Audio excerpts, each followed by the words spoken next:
Mr. Speaker, this is mandatory. So I want to draw your attention and the attention of this House to the utterances made by General Muhoozi, who happens to be CDF. First, that after his father is a president, no civilian will be a president in Uganda. But two, I hear people who are jeering.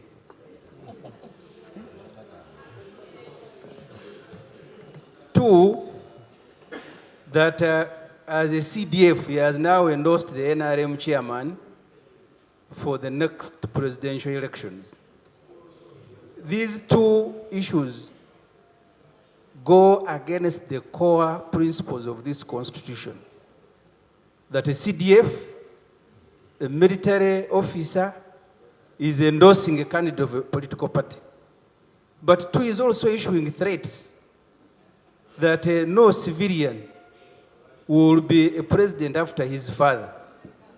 So the procedural issue I am raising, Mr. Speaker, that the army will not allow, is whether the Minister of Defense must not be asked to account for these statements. We have UPDF officers who are here.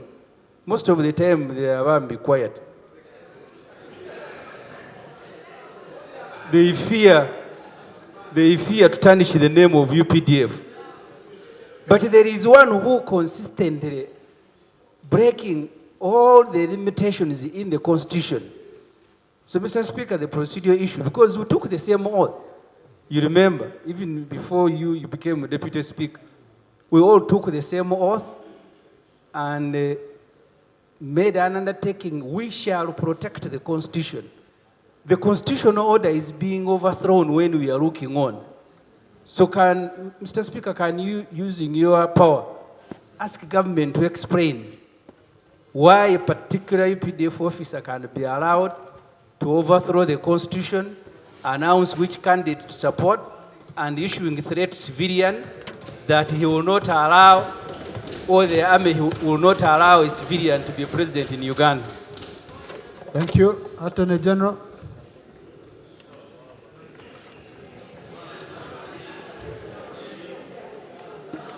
Thank you very much, Right Honourable Speaker. I appreciate the matters raised by the Honourable MP Ssemujju.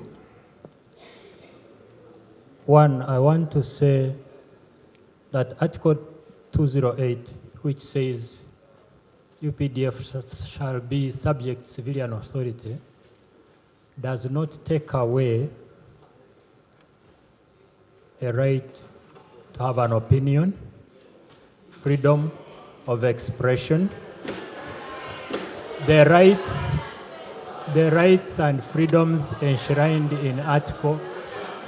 No, honorable colleagues,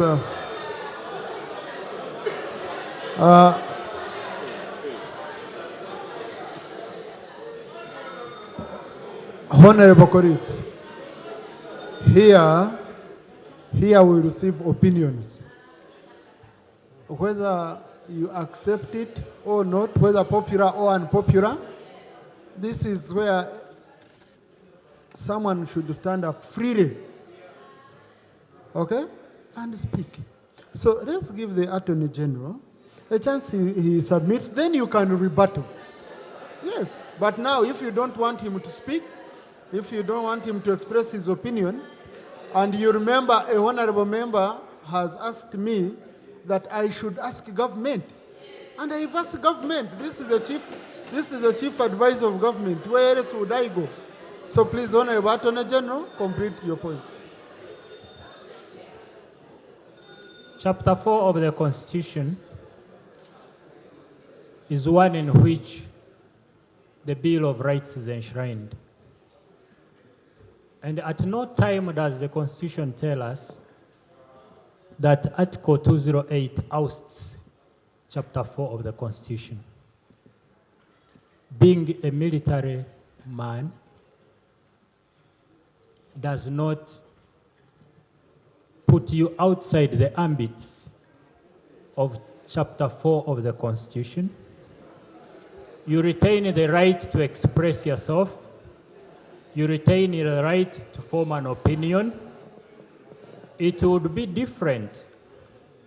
It would be different if he was ferrying ballot papers and voter materials for a particular party.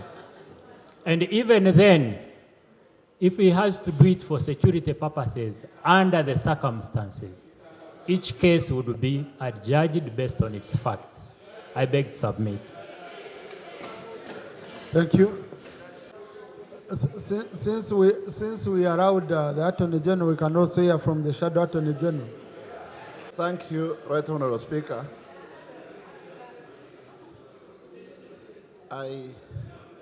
All along I thought I went to the same law school with my old friend until today.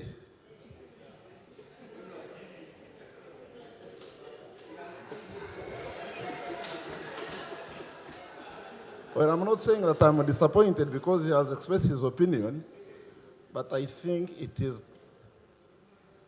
vulgarizing a very important matter which Honorable Ssemujju has raised. That a serving military officer who is at the helm of the UPDF currently comes up and makes statements which not only contravene Article 208 of the Constitution, but also the UPDF Act itself. And an Attorney General comes and defends that kind of conduct as part of the freedoms of expression and opinion, well knowing that some freedoms are subject to the law. Just sorry for interruption, Honorable Nwagaba. Some of us are not in social media and all that. Where are these statements? Because there are things being referred to. No, because it seems there are statements which some people have read, some of us have not read. If one could lay it on the table, it would help some of us. Okay? Yes. No, I'm just asking honestly. Because if we take it that everyone is on social media waiting for statements and all that, okay? So if we can lay on table, Honorable Soro, you want to lay your phone on table? Yes, Right Honourable Speaker. I want to lay my phone, which has the Twitter official accounts of the CDF. Please lay. Describe your phone and lay. But just Honorable Segon has said he wants help. Honourable Speaker, you know, under the same constitution, a person is innocent until he pleads guilty or until he is found to be guilty. When you passed over the mantle to the executive, and the executive owned up as a fact but defended on the law, I was relieved. The executive, which you were asking to respond, I had expected them to say we shall investigate, but because they knew, they did not undertake to investigate. But owing to the seriousness of this matter, Mr. Speaker, I thought, with your guidance, that the right way of dealing with this would be to refer the matter to an investigation, irrespective of who is involved, because it is about our life, it is about the safety of everybody in this country. It is a matter that should be investigated. I went to the same law school, not only law school, but same high school with the Honorable Attorney General Kafuzi. I am not disappointed, because one core thing we were taught is to express the opinion. And the Supreme Court of this land has ruled in Andrew Mwenda and Charles Onyango Bo versus Attorney General that a person has the right to express even a wrong opinion. I was going to say, outside Parliament, I say even a stupid opinion. But fearing you where you're seated, Mr. Speaker, I opted to refrain. My appeal to you, sir, and to this House, for the safety of this country and everybody, is subject to this one investigation so that we have my brother, Kainerugaba, to also say I said, I did not say, I was not in my usual moods or something else. So we give him a right to defend himself. Thank you. I thank you. Honorable colleagues, the UPDF has its code of conduct, has its disciplinary procedures. If any member of the UPDF violates their code of conduct, they are subjected to their disciplinary. I have seen generals going there. I have seen senior officers going there. So I don't want Parliament to turn itself into an investigative body where before the institution can utilize its own mechanisms in case there was a problem. In case there was a problem. So really, I'm not going to be referring this matter to a committee for investigation. We have a lot of business to handle here. Let us leave institutions to handle theirs. But Honorable Mwagaba conclude. Thank you, Right Honourable Speaker. Information, okay. Mr. Speaker, I'd like to give information to my Shadow Attorney General. I was the Shadow Minister responsible for Defense and Veteran Affairs in this Parliament. And the Ministry of Defense, fully constituted, came and appeared before our committee. The Honorable Vincent Ssemujju, who was the minister, headed that delegation, supported by the State Minister then, who is now the Minister, Honorable Both, and then the CDF then, Honorable Mbadi, who is here. They came. I put this question to them. I told them that we have a serving military officer who appears to be above the law and is contradicting an act of Parliament. When I began to ask the question, the Honorable Ssemujju immediately felt some cold and rushed out of the committee meeting here in Parliament. The Honorable Both immediately took a phone call and said, I'm coming back, literally running away. The CDF who had the command, and I challenged him, and the colleagues who sit on the committee was there, I said, as the army commander, can't you issue orders? The CDF Mbadi said, do not cause me trouble. And said, please leave me alone. So the question we are dealing with. So why does Ssemujju want to cause us trouble? If that's the issue.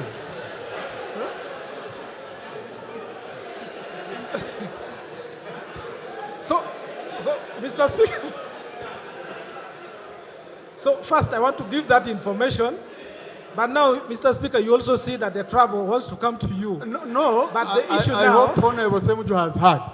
Yeah, you've given him good advice. Yes, but beyond that, Mr. Speaker, in the Act, there are provisions for the minister to make regulations. And there are so many regulations that have been made. The last one that I had and I saw the president launching it was called the UPDF establishment.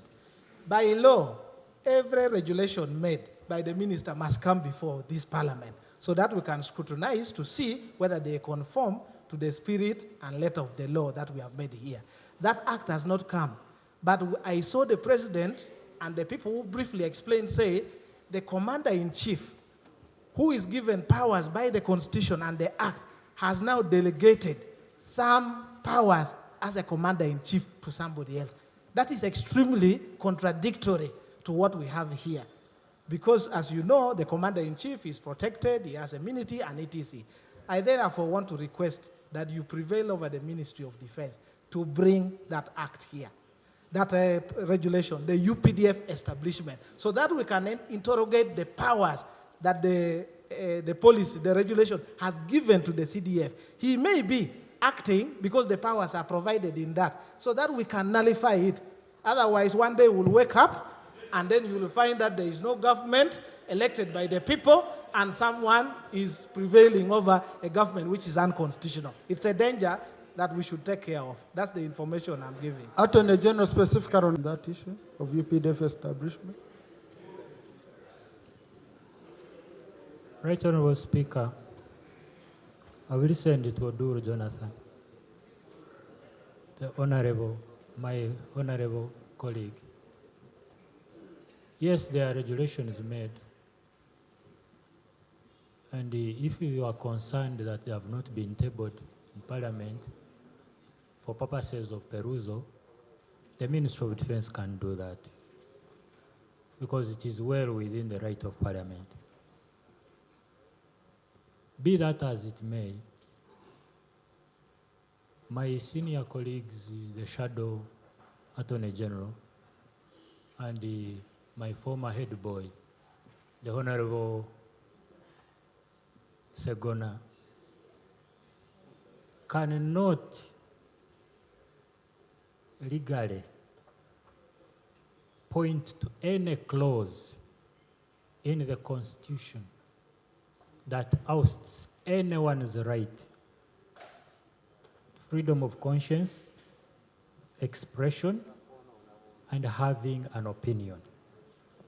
Now, unless if you are telling us that the Constitution has a conflict within itself, which no court has made a pronouncement on, the status quo remains.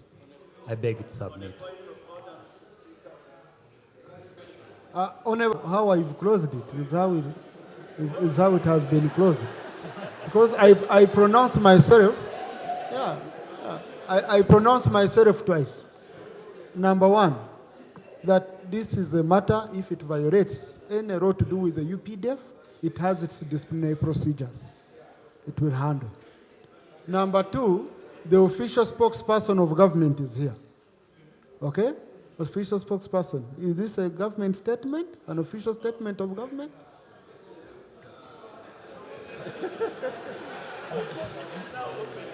Thank you very much, Speaker. Thank you very much, Right Honourable Speaker. And thank you, Honourable Ssemujju, for raising the issue. In the government, there is a formal way government officers communicate for that to be an official communication of government. For instance, I speak for government, but I cannot just be at a party and we are conversing, and then you take my conversation to be a government policy and so forth. So what General Muhoozi Kainerugaba commented was just a casual comment, which we do not take. Yes, there is a formal way. There is a formal way through which UPDF communicates. Point of order, Honorable Seungu. With due respect to the motion, Mr. Speaker, sir, on the front bench here, the front bench, it's only one person who is appointed the minister basing on his qualification. That's the Attorney General. And the reason why it's given that kind of attention is because it's going to be a legal advisor of government. Here we are. You, Mr. Speaker, you have stated already that you cannot make a determination in this House because the UPDF has its own administrative structure. Now here we're having a Minister of Information still confirming the same illegality, mischief, that when you say that you have a method of communication as government, and one of your government officials goes out of the method of communication, it becomes illegal. So we have seen sons of first presidents. Obote's son is here. Your point of Tito order, Okello's Honorable. son is here. So the point of order I'm raising, is it in order, Mr. Speaker, for the Minister of Information, who is on the floor, who could come in to give a better remedy that can change and solve the mischief we are seeing, to continue giving it more appetizers on the floor of Parliament. We have seen many members of Parliament who have praised the government, Museveni and his son, and they have lost here. You know what's happening to Atibu Katoto? He was ever shouting here, singing every song about NRM. Where he's looking for Museveni, he can't get him. Gandhi asked Katota to him. Honorable, your point of So order. is he in order Thank you. to continue Thank you. misbehaving because of the things Thank you. he's only got Thank you. here? Honorable colleagues, I guided on this matter, okay? I guided on this matter. Secretary General of PLU, do you... Honorable Minister, I will allow you to conclude. Thank you. Thank you, Right Honorable Speaker, for giving me this opportunity. I would just request you, Right Honorable Speaker, that you use your powers and request or ask Honorable Ssemujju to read the message, because he said that this message is on the official account of General Muhoozi. Let him read the message, because you cannot challenge something that is not there. The Twitter message that they are talking about, have checked on the account of General Muhoozi, and it is not there. So why should we really waste our time on something that is not on the account of General Muhoozi? Thank you. Now, honorable colleagues, these are administrative issues for the UPDF. Let's close it from here. Let's close it from here.